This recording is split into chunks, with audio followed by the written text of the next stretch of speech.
Hi, this video is all about the things you need to know and do to be really ready for a big shift in your life, to check the boxes on what we call the prerequisites for higher consciousness.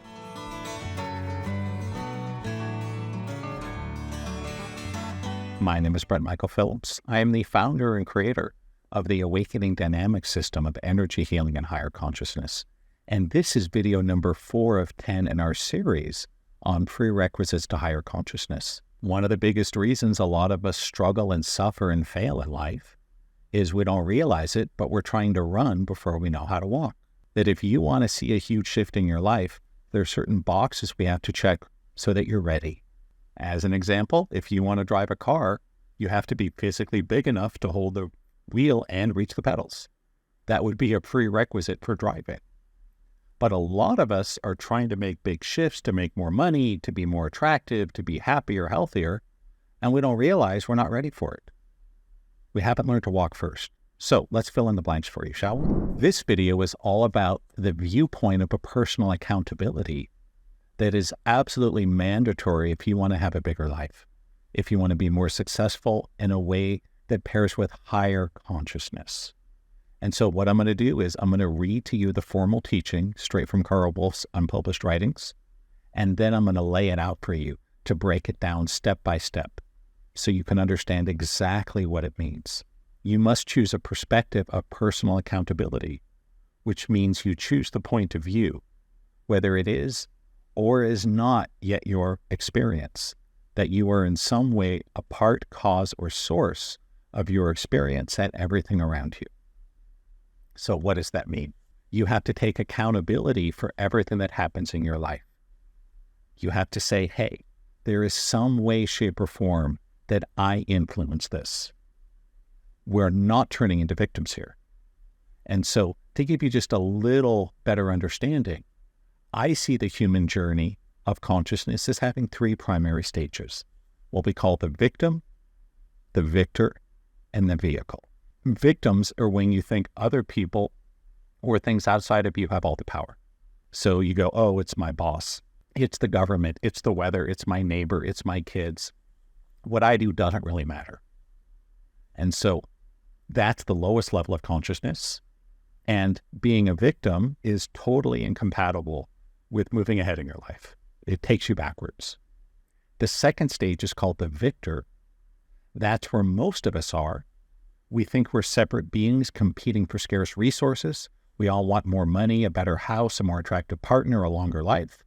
And so we have to learn to do the right things. Get an education, learn a skill, get a job, make money, get married, have kids, all those good things. And so the victor realizes that the actions they take matter a lot. That it's not all about other people. That if you want something in your life, you have to go and get it. No one else can build the muscles in your body. You got to do the work. No one else can go out and get a job for you. You got to do it. So again, the victim goes, what I do doesn't matter. The victor says, hey, I got to take accountability for my life. I got to do better. I got to wake up earlier. I got to stay longer. I got to be better, smarter, faster, more clever, build a better mousetrap. And so the teaching that we must have a viewpoint of personal accountability starts to show up in the victor stage, but it's incomplete. It's an immature understanding because there's so much more that's there. For you see, the third stage of consciousness is what we call the vehicle, where we learn to let go of the agenda of the ego and surrender into the divine flow. And that sounds abstract, but basically, if you want to have a better life, if you want to make more money and have more friends and be healthier and more positive, this is where we need to go. This is the highest level of consciousness. And so as the vehicle, we must also maintain this viewpoint of accountability. Because again, every single thing that happens in your life, you have influenced or created that in some way. But here's where it gets tricky. This process is primarily unconscious. Of course it is, right? If you look at all the crap that happens in our lives, maybe you have pain, or you have a disease, or you're struggling with money, or you're heartbroken, overwhelmed by grief, or all these things that can happen in life. We're not saying that you picked all of it off of a menu. It's not like when I was 18, I took a menu and said, well, gee, by the time I'm 27, I want to lose a multi-million-dollar company. I want to be betrayed by my best friend. I want to be told that I have severe chronic pain for the rest of my life and there's nothing that can be done about it. I want to lose all my money. I want to be living with my parents and have no girlfriend and have low self-esteem and want to kill myself all the time. No, there was never a conscious choice for that. And I'm sure for the drama in your life, you didn't pick all the disasters, not consciously, but it happened. And here's what I want you to know. All that bad stuff, you had a hand in creating it. I'm not blaming you. This is just an observation of truth, that you in some way influenced or attracted it. But again, this is primarily an unconscious process. Very few people try to lose money or get sick or be in pain or alone. Of course not. But that's what happens. And so first we want to acknowledge sort of the victor piece here is, yes, what I do matters. And let's say you want to have more money, you better go do something. Learn a new skill, take a job, make an investment, write a screenplay. You got to take action. That's the victor piece. But there's a more advanced piece that's more subtle that I want you to hear too. As there's a million life coaches and success coaches and motivational speakers that will tell you be accountable. Right, it's not that simple. They're just seeing the action accountability. That's part of it.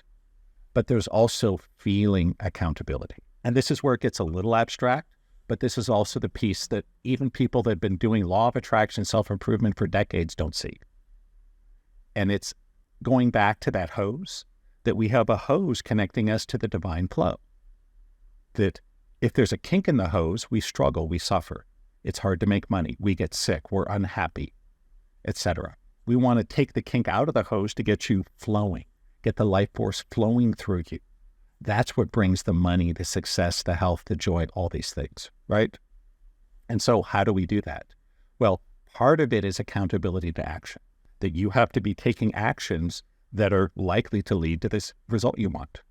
If you want to get a better job, you better have a skill or a knowledge or an ability that qualifies you for it, right?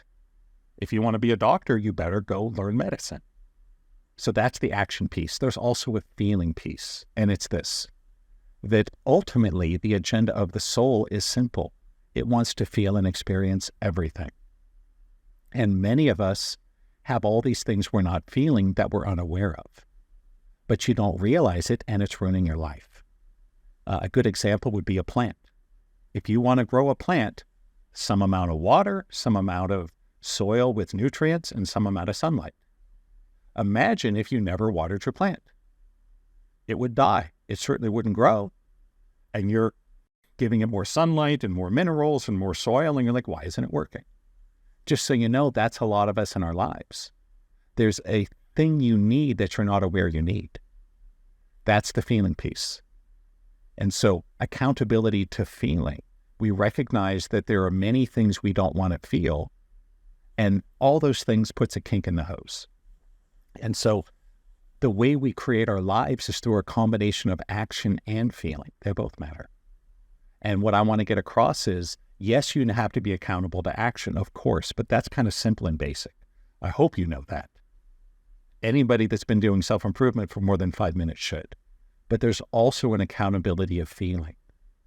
And we'll talk more about this later in this series, but it's very interesting to me. I knew Carl Wolf for 10 years, and he became a close part of our family.